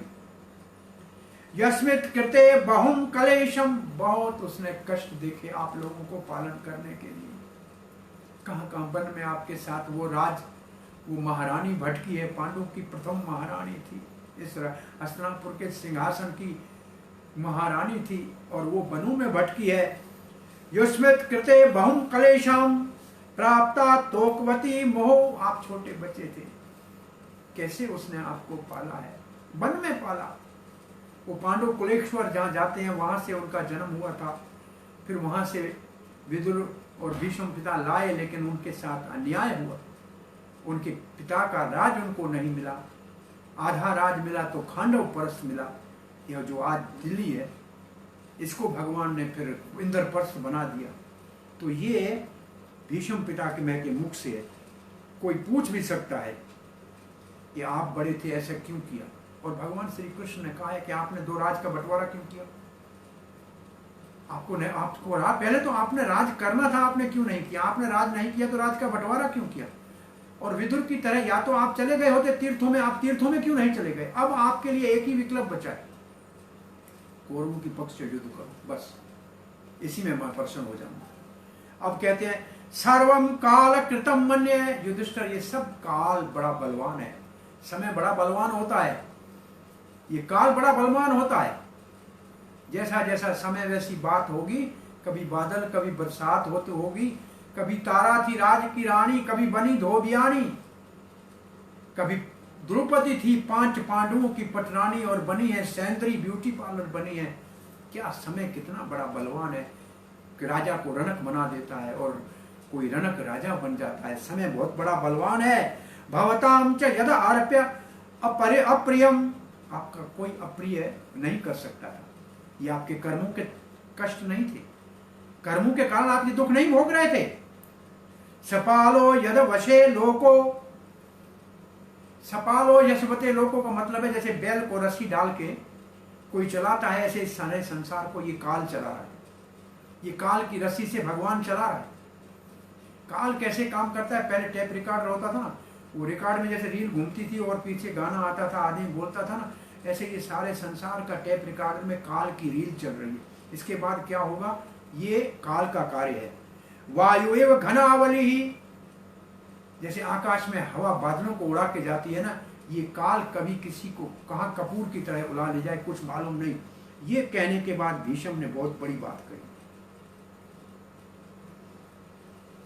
यत्र धर्म सुतो राजा गदा पाणी वृकोधर, जहां राजा धर्मराज आप जैसा हो धर्मराज, और गदा युद्ध में प्रवीण भीमसेन हो, और गदा पाणी वृकोधर कृष्णो अस्त्री गांडीवम चापम, कृष्ण अर्जुन का नाम है। अर्जुन गांडीवधारी जिसका भाई हो, सुहृद कृष्ण ततो विपद, और जिसका सुहृद जिसका शुभ चिंतक कृष्ण हो, उनके जीवन में विपत्तियां आ गई। असंभव है। क्या हो गया? क्यों हो गया? कैसे हो गया? ये बातें कह रहे हैं न हे अस्य करचित राजन पुमान वेद विधिष्ठतम यद विज्ञासा युक्त मोयंति कवयो अपि। काल सब कुछ करता है, ये कहने के बाद कहा कि आपके कर्मों के ये नहीं है, और फिर उंगली को ऐसे उठाया। भीष्म पहने उंगली को ऐसे करके कृष्ण जहां खड़ा था वहां इशारा किया। ये सब राजन इसके इशारे से काल चलता है, और कोई नहीं जान सकता है कि इसका क्या प्लान है, ये आगे क्या करने वाला है, कोई नहीं जान सकता। मोहयंती कवियों अपि, बड़े बड़े विद्वान इस काल के स्वामी, ये जो सामने खड़ा है ना, ये सब इसका विचार है। तस्माद इदम दैव न तंत्रम, तो अब ये आप समझ लो कि ये स्वामी है, सब इसके इशारे से होता है। विवस्य भर्तृषभ, ये सब इसने, ये सब कुछ इसके कारण हुआ है। हाँ, हमारे भाई कृष्ण स्वामी है, इसके द्वारा हुआ है। बोला आपको विश्व के अंदर विख्यात करने के लिए, आपको कुंदन बना के चमकाने के लिए ये हुआ है। अब इसकी इच्छा से हुआ है। क्यों? क्योंकि ये आपको राजा के रूप में स्थापित करना चाह रहा था, इसलिए ये आपका नाथ है, द्वारका नाथ आपका नाथ है। नाथ नाथ पाही प्रजा, आपका तो नाथ आपके साथ है, लेकिन आप अपनी प्रजा के नाथ बनो, उनकी रक्षा करो। ये कहा तो युधिष्ठिर महाराज ने कहा कि हमको बताया क्यों नहीं पहले? बोला ये कोई ये इसको अपना भाई नहीं समझो, बुआ का लड़का नहीं। एष वही भगवान साक्षात आद्यो नारायण पुमान, ये आदि नारायण है। मोहयम माया लोक विष्णु, अरे ये तो सबको माया में ऐसा उलझा रखा है और विष्णु के बीच में सामान्य घूम रहा है, लेकिन ये साक्षात नारायण है। ये सब काल इसके चक्कर से चलता है। बोला हमारा भाई हमको क्यों नहीं बताया? बोला इसकी बात कौन कोई समझ सकता है? अस्य अनुभावम भगवान वेद गोह्यतम शिव, इसकी बातों को समझने वाले 3 महाजनों का नाम ले रहे हैं। भीष्म पितामह नाम ले रहे हैं, अपना नहीं, 3 महाजनों का। एक तो शंकर भगवान इसके अनुभव को समझ सकता है कि अनुभव इसका क्या भाव है, उसका प्रभाव क्या पड़ेगा, वो शिव समझ सकता है। देवर्षि नारद, और नारद इनके पास रोज जाता है, उसको थोड़ा बहुत पता लगता है। साक्षात भगवान कपिलो निरप, और सिद्धों में कपिल इसको जान सकता है, और कोई नहीं जान सकता। इसका मतलब है इसकी इच्छा से सब हुआ, इसलिए आप चिंता मत करो। आप इसको सामान्य व्यक्ति मत समझो, ये साक्षात भगवान है। योगी जिसका ध्यान करते हैं और उनके ध्यान में आता नहीं है,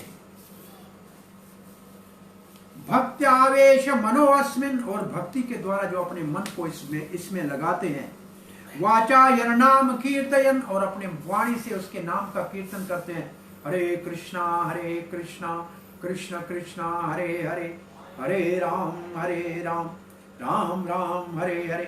त्रियं कलेवरम, योगी, और योगी जब अपना शरीर छोड़ना चाहते हैं, मुच्यंते कर्म भी, वो सारे कर्मों के बंधन से मुक्त हो जाते हैं, और फिर कहते हैं सदेव देवो भगवान प्रतीक्षताम, वही भगवान जिसको योगी ध्यान में देखना चाहते हैं साक्षात मेरे सामने आए हैं।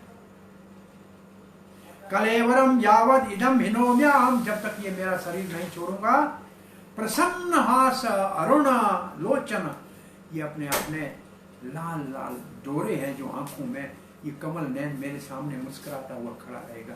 अभी भीष्म पितामह का शरीर त्यागने की इच्छा नहीं है, ये हमारे सामने खड़े रहेंगे।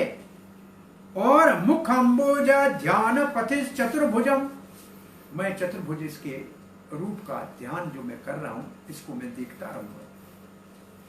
ये कितना विश्वास है भीष्म पितामह। और जब उन्होंने ऐसे कहा तो कृष्ण भगवान ने युधिष्ठिर महाराज, सुनो धर्मराज, पूछना है पूछ लो। पितामह अब उत्तरायण का समय आएंगे तो प्राण त्यागने की तैयारी करेंगे। युधिष्ठिर महाराज संकोच में पड़ गए कि ऐसे सरसैया के ऊपर सारा लहू बह गया, और इस कष्ट सहते हुए इस महा भीष्म पितामह से कैसे प्रश्न पूछूं। लेकिन भगवान की अमृतमयी दृष्टि से भीष्म के शरीर का सारा दर्द समाप्त हो गया, कष्ट काबूल हो गया, और धारावाहिक प्रश्नों के उत्तर देने लगे। राज वर्ण आश्रम धर्म का, राज धर्म क्या है, वर्ण आश्रम धर्म क्या है, नारी धर्म क्या है, दान धर्म क्या है, ऐसे बहुत बड़ा लंबा महाभारत में भीष्म पितामह का उपदेश है। प्रभुपाद जी ने संक्षेप में उपदेशों का वर्णन किया है। नारी बहुत बड़ी शक्तिशाली है, बड़े बड़े राजाओं को भी अपने चरणों में झुका सकती है, लेकिन नारी के अंदर लज्जा उसका सबसे बड़ा शक्ति का अस्त्र है। लज्जा चली जाए तो नारी का कोई महत्व नहीं रह जाता। ऐसे अद्भुत धर्म का उपदेश दिया है, और ये सब उपदेश दे रहे थे और सुन रहे थे युधिष्ठिर महाराज। और ये भीष्म पितामह जिन्होंने आज तक इस धरती के ऊपर कई युद्ध जीते हैं, कई कई विषयों के ऊपर बात की है। महाजनों में एक भीष्म भी महाजन है।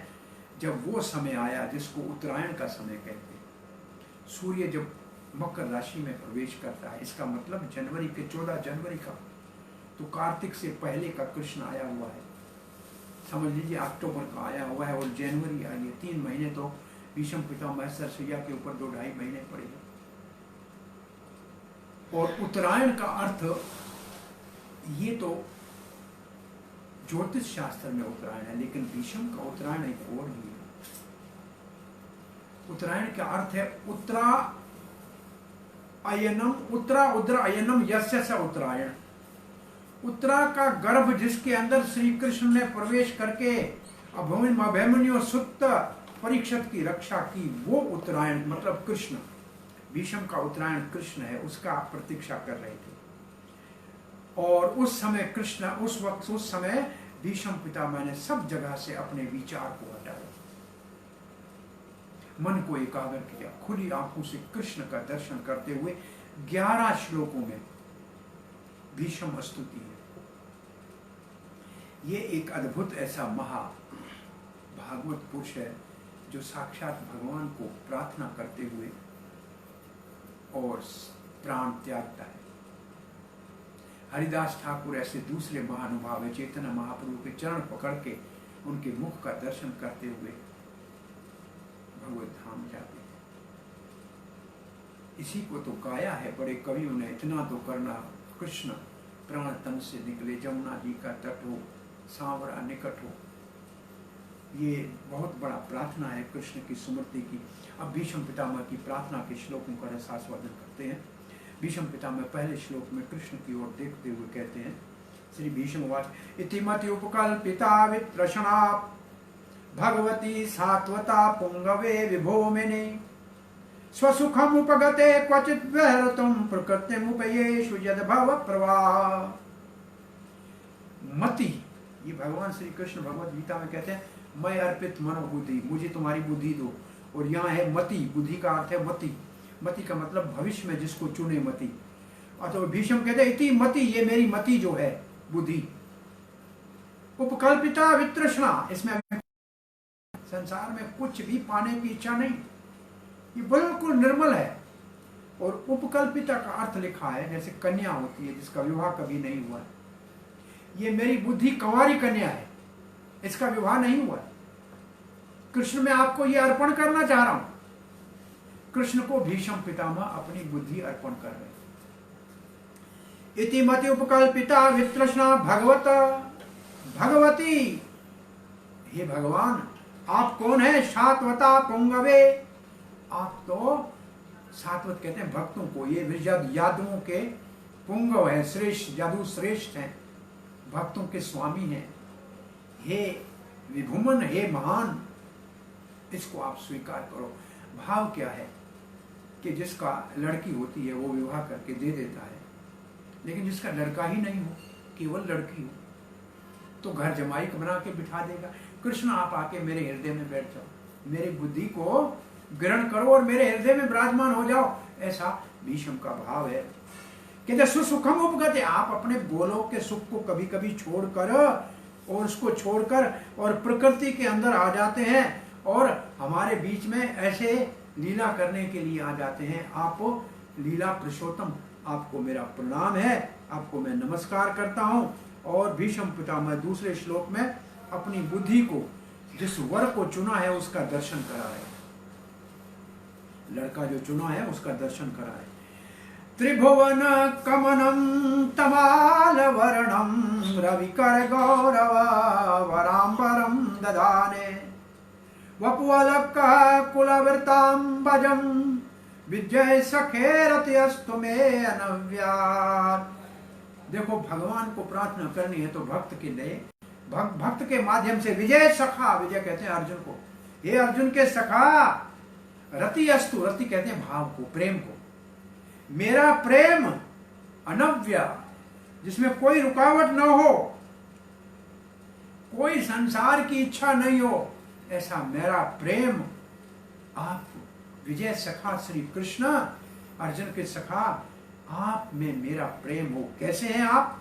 त्रिभुवन कमनम, तीनों लोकों में सब आपके दर्शन की कामना करते, सभी कमनम का मतलब सब आपसे प्रेम करते हैं, आपका ही दर्शन चाहते हैं। तमाल वर्णम, आपका रूप कैसा है, रंग कैसा है? तमाल वृक्ष जैसा, सांवला घने बादल जैसा घनश्याम आपका रंग। तमाल वर्णम रवि कर गौरव, रवि, रवि कहते हैं चंद्रमा को, और सूर्य को, सूर्य का प्रकाश आपके इस पीले पीतांबर के ऊपर पड़ रहा है, ये तो बिजली की तरह फड़क रहा है। और अंबर का कपड़े को कहते हैं पीला पीतांबर, ये बिजली की तरह फड़क रहा है जो मैं देख रहा हूं। और आपके ये बाल, घुंघराले बाल, और इस मुख, उसके ऊपर चंदन जो लगा हुआ है, गोल चंदन लगा हुआ है, और आपके ये घुंघरालू बाल, ये हल्के घुंघरालू भंवरों की तरह आपके मुख कमल के ऊपर, ये भगवान के सुंदर रूप का, और जिस रूप के प्रेम करने वाले तीनों लोकों में है, ऐसे भगवान श्री कृष्ण अर्जुन के सखा, उससे मेरा प्रेम हो, मेरी रति उसमें हो, ऐसी प्रार्थना करके आगे भीष्म पितामह कह रहे हैं। हाँ, सुंदरता का और उनका दर्शन कर रहे हैं। गोपियां भगवान श्री कृष्ण को शाम को जब गैया चरा के लौटते थे, और गोधूली का समय होता था, शाम का समय का नाम है गोधूली, गाय के खुरों से उड़ी हुई धूली, जिससे भगवान श्री कृष्ण के घुंघराले बाल और गैया चराने के पसीने से भीगे हुए, और उसके ऊपर धूली जो लगती थी गौ व्रज, उस भूरे भूरे बालों का और उसके नीलमणि मुख चंद्र का दर्शन करने के लिए गोपियां अपने कटारों के ऊपर खड़ी होती थी, गायों को देखती थी। तो और यहाँ भीष्म वीर रस में है, और वीर रस में ऐसे ही भगवान के घुंघरालू बालों में धूल लगी है, लेकिन आज ये गाय के खुर की धूल नहीं है, ये घोड़ों के टापों से उड़ी हुई धूल है। कह रहे हैं भीष्म, युधितो रगा रजो विधुमोरा युधितो रगा रजो विधुमर विश्व का। युद्ध भूमि में घोड़ों के टापों से उड़ी हुई धूली और परिश्रम आपके रथ को चलाने का और पसीने के ऊपर ये भूरे बाल, क्वचित लुलित शर्म वारी अलंकृत से, आपने बहुत बड़ा परिश्रम किया है, पसीना आ गया है। मम निशित शरई विद्यमान, और मेरे तेज बाण, तीखे बाण, उन्होंने आपकी छाती में कवच को भेद दिया है। त्वची विलसत, ऐसे लगता है कि कहीं कहीं आपके कवच के और चमड़ी के टुकड़े, भगवान का शरीर तो दिव्य है, लेकिन यहाँ लीला में इस भगवान के वीर रूप का दर्शन करते। त्वची विलसत कौचलस्तु कृष्ण आत्मा, हे कृष्ण मैं आपसे प्रेम करता हूं। आत्मा का मतलब एक प्रेम करना पे है, मेरा मन कृष्ण आपके ऊपर केंद्रित हो जाए। और ये उनके सुंदर रूप का, वीर रूप का दर्शन कर रहे हैं। प्रभुपाद जी लिखते हैं, वैसे भीष्म पितामह नित्य भगवान के दास रस में है और वीर रस में उनको बड़ा आनंद आता है। जहां जहां कृष्ण की लीला हो रही होती है वहां भीष्म पितामह उनके साथ रहते हैं। अब भीष्म पितामह को कुरुक्षेत्र के युद्ध भूमि में युद्ध से पहले का दृश्य सामने याद आ गया। कहते हैं, सपदी सखी वचो निष्मय मध्य निज परयोर बलयो रथम निवेशया स्थितवती परसेनकायुरक्षणा ऋतवती पार्थ सखे रथस्तु ममास्तु। सपदी सखी वचो निष्मय मध्य, अपने सखा अर्जुन के वचन सुनकर सेनयोर मध्यो रथम स्थाप्य में अच्युत, आपने दोनों सेनाओं के बीच में निज परयोर बलयो रथम निवेश है, दोनों सेनाओं के बीच में आपने रथ को खड़ा किया। रथ को खड़ा नहीं किया, आपने एक बड़ा काम किया। क्या काम किया? स्थितवती पर सैनिकायुरक्षण, सामने वाले सैनिक थे ना कुरु वाले, उनके आप पर ऐसी दृष्टि डाली, अपनी नजर से ऐसे उनको बेहोश कर दिया, कटाक्ष से कत्ल कर दिया। वो मर चुके थे, अर्जुन के बाणों से नहीं मरे। न मैं अर्जुन के बाणों से मरने वाला हूं, न कर्ण मरने वाला है, न कृपा मरने वाला है, और न द्रोण मरने वाला है। ये सब अजय विजय है, लेकिन ये सब आपकी कटाक्ष, ये आपकी नजर जो थी ना, स्थितवती पर सेना आयु रक्षणा, ये इनकी सेना की आयु आपने हर ली। भगवान ने कहा, जिन जिन ने द्रौपदी के केशों का अपमान देखा था उन सबको मरना पड़ेगा, उनकी आयु समाप्त हो चुकी है। और 11वें अध्याय भगवद गीता में तो अर्जुन को भगवान ने काल रूप में इन सबको मरा हुआ दिखाया है कि तुम निमित्त मात्र बन जाओ, काम तो मैंने पहले ही कर दिया। पार्थ सखे रति अस्तु, फिर दोबारा कहते हैं, मेरी रति, मेरा प्रेम हे पार्थ सखा आपके चरणों में हो, ऐसी मेरे ऊपर कृपा करो। ये अर्जुन के मध्य में रथ खड़े करने वाले सीन को देख रहे हैं। और कौरवों की सेना की हत्या, वैसे भगवत गीता में पढ़ते हैं तो वहां लिखा है कि कृष्ण ने शंख बजाया, 5 जने और उनके हार्ट अटैक हो ही चुके थे, वो मर चुके थे। अब अर्जुन को जो विमोह हुआ है और गीता का उपदेश दिया है, इसका स्मरण कर रहे हैं। विवाहित प्रतना मुखम निरीक्षय, अर्जुन ने सामने सेना के अंदर स्वजनों का मुख देखा। भीष्म कहते हैं, मेरा मुख देखा, गुरुदेव का मुख देखा, द्रोणाचार्य का। वधाद विमुख से दोष बुद्धिया, उनके बुद्धि में दोष आ गया। ये नहीं कहते मोह हो गया, बुद्धि में दोष आ गया। वीर के अंदर ये बसी बुद्धि नहीं होती है। क्षत्रिय धर्म तो ऐसा होते हैं, बलराम जी कहते हैं, बलराम जी कह रहे हैं, जब भगवान श्री कृष्ण रुक्मणी का हरण करके आते हैं और रुक्मणी के बड़े भाई को जरा निरादर करके आधे बाल आधे मूछ काट के और बांध के रखा है रथ के खंबे से, तो बलराम जी कहते हैं क्षत्रिय धर्म बड़ा निर्दयी होता है। उसके अंदर न सगे संबंधी का, न युद्ध भूमि में सामने वाला वैरी है तो उसके ऊपर बाण चलाना है। तो यहाँ उसकी दोष बुद्धि हो गई थी, बुद्धि के ऊपर दोष आ गया था। अर्जुन स्वयं कहते हैं कार्पण्य दोष उपहत स्वभाव, मेरी बुद्धि के ऊपर कृपणता का दोष आया। तो भगवान ने क्या किया, कुमति अहरद आत्मविद्या यश, भगवत गीता को कहते हैं आत्मविद्या, आपने उनको आत्मविद्या दी। फिर कहते हैं चरण रति परमस्य तस्य में अस्तो, हे परम ईश्वर, मेरी आपके चरणों में प्रेम हो। रति का मतलब प्रेम है, मैं आपके चरणों का प्रेम चाहता हूं। आपने अर्जुन को गीता का उपदेश देके उसके दोष की बुद्धि का निवारण कर लिया। और अब 10वां दिन युद्ध का, अथवा 8वां दिन युद्ध का, और उस युद्ध के दिन की सुमति भीष्म पितामह को आई है। स्वनिगम अपहाय मत प्रतिज्ञाम ऋतम अधिकृतम अपविल अवपल्तो रथस्थः धृतरथ चरणोऽभ्यचाचलद घोर हरिरिवहन्तुमिभं गतोत्र्य। स्वनिगमम अपहाय मत प्रतिज्ञा, मेरी प्रतिज्ञा की रक्षा करने के लिए, मेरे वचन की रक्षा करने के लिए अपने आप का अपना वचन तोड़ दिया। नेम बदलते देखा भगवान को, अपना वचन तोड़ते देखा, भक्त का वचन न टूटे, ये भगवान की महिमा है। एक दिन दुर्योधन चला गया, भीष्म पितामह को कहने लगा मेरे भाई गाजर मूली की तरह रोज भीम मार रहा है, अर्जुन के बाणों से मेरी सेना का संहार हो रहा है, और आपको प्रथम सेनापति बना के मैंने गलती की कारण मेरे मित्र को बनाया होता तो मेरे को ये दिन नहीं देखना पड़ता।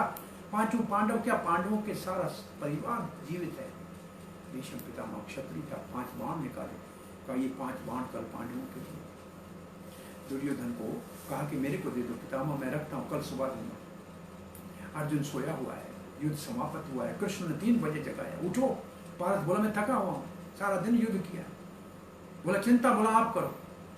भगवान थोड़ी देर 4 बजा, उठो। पार्थ उठा, पार्थ क्या करना है, क्या समय समय उठा। बोला दुर्योधन के शिविर में जाओ। अरे दुर्योधन के शिविर में रात को जाने का क्या काम। बोला नहीं जाना पड़ेगा, आपको उसने एक वचन दिया था जब आप काम्य वन में थे, और जहां ये सब दुर्योधन और इसके साथ दुशासन और कर्ण और मामा शकुनी अपने आपको जलाने के लिए, भीम को जलाने के लिए वहाँ बहुत बड़ा एक जो है पार्टी करने के लिए आए थे। तो गंधर्वों ने उनको पकड़ लिया था, चित्ररथ गंधर्व ने, और कोई उसको छुड़ा नहीं सका था। और उस वक्त युधिष्ठिर महाराज ने को पता चला, तब कहा कि देखो 5 पांडव 100 कौरव, दुनिया के लिए हम 105 भाई हैं, हमारे घर का झगड़ा है, छोड़ो। इस वक्त दुर्योधन को मुक्त कराओ। अर्जुन गया। चित्रगुप्त तो अर्जुन का मित्र था, उसने छोड़ दिया। तब दुर्योधन ने कहा था पार्थ मांगो क्या चाहिए। बोला कुछ नहीं चाहिए, हम अपने ये वनवास का समय पूरा करके फिर आपके साथ अपना हिसाब करेंगे। आज कृष्ण कहता है वो वचन जो आपने उसने दिया था जाके मांगो। बोला क्या मांगो। बोला 5 बाण भीष्म वाले दे दो। अर्जुन गया। दुर्योधन ने कहा आओ अनुज, पार्थ छोटे भाई कैसे आए, युद्ध समाप्त करें। बोला नहीं, एक वचन आपने दिया था, याद है। हाँ, बोला याद है। जब आपने चित्ररथ से मुझे छुड़ाया था, मैं चाहिए क्या चाहिए, राज चाहिए। बोला नहीं, ये 5 बाण चाहिए। अब वचन पालन करते हुए दुर्योधन ने 5 बाण दे दिए। अर्जुन लेके आया। सुबह भीष्म पितामह शंख बजाते हुए कहता है वत्स दुर्योधन, राजकुमार बाण लाओ। वो मुंह नीचे करके खड़ा है। अरे कहाँ गए बाण। बोला अर्जुन ले गया। बोला अर्जुन को क्या पता बाण, ये सब कृष्ण का काम है। आज मैं भीष्म पुत्र, आज मैं भीष्म गंगा पुत्र शांतिनु का सुत नहीं कहूंगा अगर हरि को आज अस्त्र न गाऊं। आज हरि अस्त्र उठाएगा, नहीं तो मैं ऐसा विकराल युद्ध करूंगा, अर्जुन के संकट प्राण संकट में डाल दूंगा। और ऐसी स्थिति जब हुई, पहली बार कृष्ण ने मुड़ के देखा, अर्जुन माथे से पसीना पहुंच रहा है। भीष्म के बाणों की बौछार से प्रत्यंजा के ऊपर प्रत्यंजा टूटी जा रही है, और अर्जुन एक बाण और दूसरे बाण के बीच के समय में प्रत्यंजा चढ़ा भी रहा है, लेकिन अर्जुन ने देखा, कृष्ण ने देखा, आज ये वीर भीष्म मेरे मित्र का वध कर देगा, मैं ये देख नहीं सकता, मैं अचित हूं, मैं भक्त वत्सल हूं, इसका मैंने रथ का सारथित्व संभाला है, तो इसकी रक्षा करना। और कृष्ण एकदम कूदे दिखा है, जैसे शेर का नौजवान बच्चा हाथी बूढ़े के ऊपर कूदता है, ऐसे कृष्ण उठे हैं और कूद पड़े हैं रथ से, और रथ का नीचे पहिया गिरा हुआ था। धृत रथ चरणों, रथ का चरण, रथांग पाणी, रथ का अंग अपने उंगली में उठाया है और भीष्म की ओर दौड़े। कृष्ण उठाए पीछे, अर्जुन पीछे से कूद के कृष्ण के कमर को पकड़ लिया है। नहीं करो, आप अपना वचन मत तोड़ो, हे माधव। उस वक्त भगवान का ओतरी नीचे गिर पड़ा। सुदर्शन चक्र को भगवान ने बुलाया, नहीं बोला। चक्र ने कहा कि मैं तो भक्तों की रक्षा के लिए आपके हूं, आज कहां चक्र की जरूरत नहीं है। भगवान को भी भीष्म को मारना तो नहीं था, लेकिन धरती कांप गई कि भगवान वचन तोड़ रहे। भगवान ने अपनी ओतरी को धरती के ऊपर शांति के लिए डाल दिया। और भीष्म ने जैसे अर्जुन को हाथ में चक्कर देखा, पहिया देखा रथ का, हाथ जोड़ के कृष्ण को ऐसे खड़ा हो गया और आंखों से आंसू बह रहे हैं कि अपने भक्त की रक्षा के लिए मेरे वचन की रक्षा की। भीष्म कह रहे हैं अपना वचन तोड़ दिया, प्रणाम है आपको श्री कृष्ण। ये लीला भीष्म पितामह को याद आ रही है। और इस लीला के बाद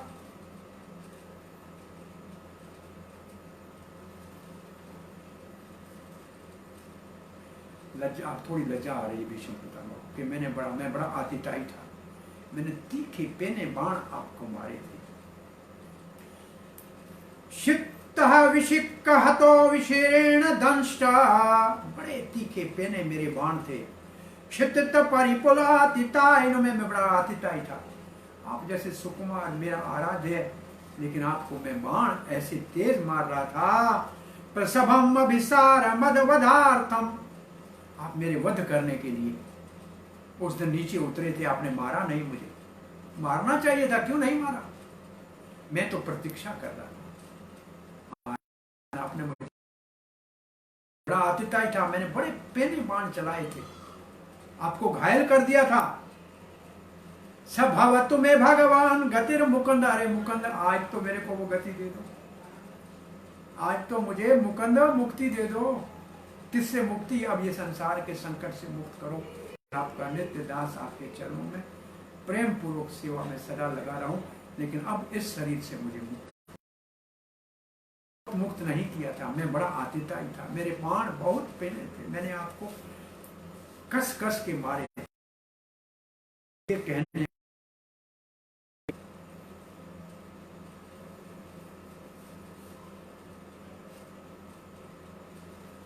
विजरथ कुटुंबात तोतरे धृतहैरस्मिनित श्रेयक्षण्या भगवती रत्यस्तु मे मुमुक्षो यमे यं इह निरीक्ष्य हतागता स्वरूपम। अब विजय रथ कुटुंब आततोतरे, आपने अर्जुन के रथ को अपना कुटुंब मान लिया था। कुटुंब के लिए कूटनीति करके भी भरण पोषण किया जाता है। उसका आपने कैसे कैसे रथ की रक्षा की है अर्जुन की। जैसे कुटुंब को पालने के लिए कार्य करता है, ऐसे आपने अर्जुन के रथ को अपना कुटुंब मान लिया था।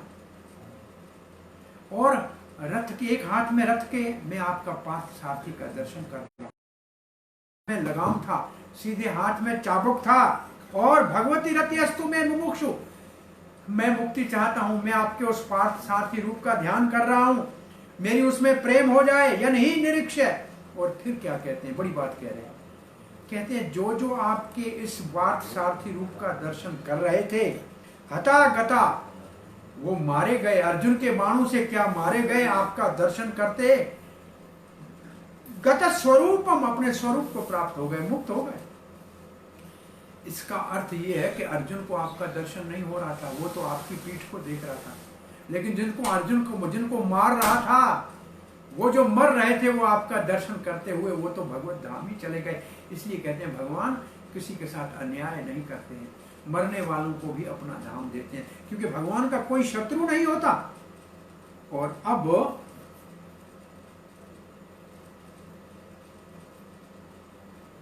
पार्थसारथी का ध्यान करके अब कहते हैं कि भगवान से कृपा प्राप्त करनी है तो भगवान के प्रिय भक्त गोपियां हैं। ये छोटा सा श्लोक है, लेकिन इसमें पूरे 5 रास अध्याय, रास पंचो अध्याय पूरे इस एक श्लोक में है। ललित गति विलास वल गुहास प्रणय निरीक्षण कल्पित उन्मानाहा।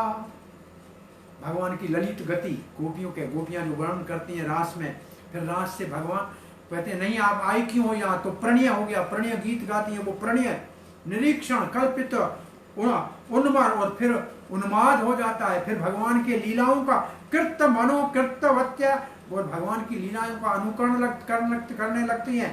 प्रकृतिम गतकील यस्य गोप वधवा, ये गोप वधु भगवान इनका एक्चुअली सही माना में तो भगवान का इनके साथ विवाह हो चुका था। जब भगवान ब्रह्मा ने गोप बाल चुरा लिए थे तब भगवान ही गोप बाल बने थे, और सारी ब्रज की कन्या 5 वर्ष की कन्याओं का विवाह उनसे हुआ था जो कृष्ण था, तो इसलिए गोप वधवा। और कृष्ण के इस रास लीला का और गोपियों का दर्शन करके, उसका सुमरण करके, उनकी कृपा प्राप्त करके, और अब भीष्म पितामह राजसूय यज्ञ का सुमरण कर रहे हैं। जिस राजसूय यज्ञ के अंदर युधिष्ठिर महाराज के राजसूय यज्ञ में अगर पूजा के समय पहला कृष्ण की अगर पूजा, कृष्ण ने तो वहां सेवा क्या ली थी, साधुओं के चप्पलों को संभालना और खाने के बाद पतल उठाना, ये सेवा ली थी। लेकिन जब सबसे महान पुरुष की पूजा का समय आया तो सहदेव, कौन सा सहदेव, जरासंध का बेटा सहदेव, पटना का राजा जरासंध का, बिहार का। उस वक्त भगवान श्री कृष्ण अर्जुन और भीमसेन जरासंध का उद्धार करके और वहां उनके कैद में राजकुमारों को आजाद करके उन राजकुमारों के साथ उनके पुत्र सहदेव को वहां का राजा बना के लाए थे। वो सहदेव कहता है इस वक्त इस कृष्ण के से अधिक कोई और महान नहीं है जिसकी पूजा करनी चाहिए। मेरे पिता का राज मेरे को दे दिया और इन सब राजाओं को मुक्त करा दिया। तो उस वक्त भीष्म पिता पता मैंने दूसरी उंगली उठाई कि इस वक्त धरती के ऊपर पूजनीय श्री कृष्ण है।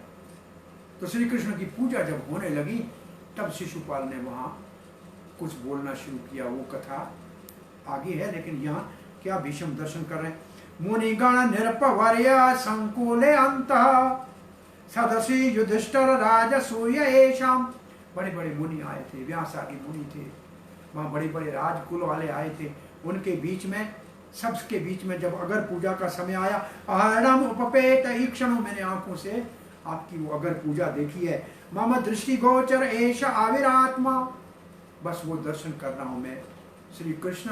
अब मेरा मन आपके ऊपर केंद्रित हो जाए, मेरे हृदय में आपका प्रेम जागृत हो जाए। अब ये अंतिम श्लोक प्रार्थना का कह रहे हैं, 11वां श्लोक। तमिमं अहम अजम शरीर भाजम हृदय हृदय दृष्टितम आत्मकल्पितानां प्रतिदृष्टुम एव नैकार्धकम एकम समधिगतोऽस्मि विदुद्भेद मोह। सबके हृदय में आप परमात्मा है, मैं जानता हूं, लेकिन आप ही हैं वो परमात्मा। आज मेरा ये भेद सब समाप्त हो गया। बस अब मैं आपके चरण कमलों का ध्यान कर रहा हूं। और ये करने के बाद भीष्म पितामह ने आंखें बंद कर दी। आंखें बंद के आंखों से तो दर्शन कर रहे थे, और समाधि के स्तर में भगवान के आंखों से सुंदर रूप का प्याले भर के पीते पीते सांस लेना बंद कर दिया। आकाश में पुष्प वृष्टि हुई, देवताओं के नगारे बजने लगे, पक्षियों ने चिल्लाना बंद किया, शांत वातावरण हो गया। सारे ऋषि उठे, भगवान श्री कृष्ण को प्रणाम किया, भीष्म पितामह का परिक्रमा की के आशीर्वाद जो भी उनको, और वो वहां से विदा होने लगे। तब युधिष्ठिर महाराज ने भीष्म पितामह के अंत्येष्टि क्रिया का प्रबंध कराया, और फिर भगवान श्री कृष्ण पांचों भाइयों और ऋषियों के साथ वापस से हस्तिनापुर लौट आए। और वहां धृतराष्ट्र महाराज की अनुमति से अब युधिष्ठिर महाराज राज सिंहासन के ऊपर विराजमान हो गए। और जब से महाराज विराजमान हो गए, श्री कृष्ण ने कहा मुझे विदा दीजिए। अब सब काम हो गया, मैं जाऊंगा। और फिर चारों भाई तो पीछे चल रहे हैं, लेकिन अर्जुन तो छाता भगवान के ऊपर, रथ के ऊपर। सात्यकी ने एक तरफ चंवर ले लिया और उद्धव ने दूसरे तरफ चंवर ले लिया। आज भगवान को विदा करने के लिए सब खड़े हुए हैं, सब स्त्रियां विदा कर रही हैं। भगवान ब्राह्मणों को हाथ जोड़ रहे हैं, ब्राह्मण भगवान की स्तुति गा रहे हैं, और महल की स्त्रियां भगवान को विदा करने के लिए आ रही हैं। कुंती महारानी आई है, सुभद्रा बहन आई है, द्रौपदी आई है, गंधारी आदि आई है माताएं। आंखों से आंसू नहीं बहा रहे हैं कि विदाई के समय आंसू नहीं होने चाहिए, लेकिन हृदय उनके कृष्ण की जुदाई के कारण दुखी हो रहे हैं। भगवान श्री कृष्ण के साथ एक टुकड़ी सेना की चली है। फिर भगवान ने कहा कि अब वापस जाओ महाराज युधिष्ठिर, आप राज को देखो। और वहां से फिर भगवान श्री कृष्ण पांचाल देश से होते हुए, कुरुजांगल देश से होते हुए, मरुभूमि से होते हुए और सौराष्ट्र से फिर अपने अनर्थ देश द्वारका के पास पहुंचे। लेकिन बहुत अच्छी बात लिखी है कि हस्तिनापुर की नारियां कहती हैं, क्या भाग था द्वारकों की रानियों का, और क्या सौभाग्य है गोपियों का, जिनको ये श्री कृष्ण आंखों का उत्सव प्रेम करने के लिए प्राप्त हुआ है। और उनकी ये भाषा वेदों के ऋचाओं से कृष्ण को बहुत प्रिय लगी। और भगवान श्री कृष्ण जैसे अपने अनर्थ देश क्यों कहते हैं, आगे कहेंगे आपको। कुश स्थली अनर्थ देश, ये पुराने नाम है द्वारका के। द्वारका की सीमा पे भगवान ने अपना शंख बजाया, सफेद शंख, लाल होंठ, और भगवान की हथेली लाल, ऐसे लगता है कमल के ऊपर हंस बैठा हुआ है।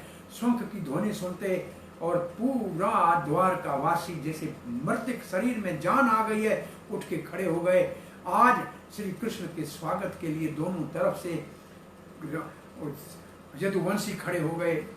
बलराम जी आए हैं, महाराज सुरसेन और वसुदेव जी, ये सब अपने अपने आए हैं। गांव नगरवासी आए हैं, बड़े बड़े कलाकार आए हैं, बड़े बड़े नृत्य करने वाले आए हैं। भगवान किसी से मुस्कुरा के मिल रहे हैं, किसी को हाथ जोड़ रहे हैं और बड़ों के चरण छू रहे हैं। और भगवान की ये शोभा यात्रा द्वारका में प्रवेश करती है।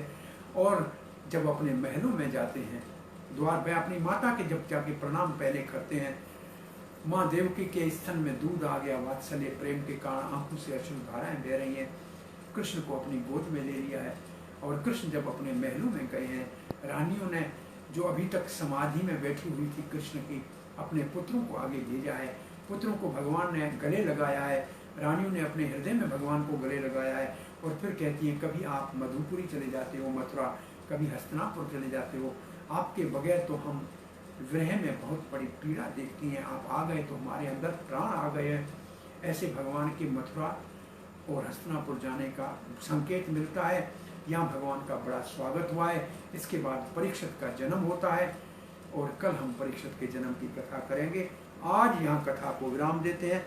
हरे कृष्णा। धन्यवाद। हरे कृष्णा प्रभु।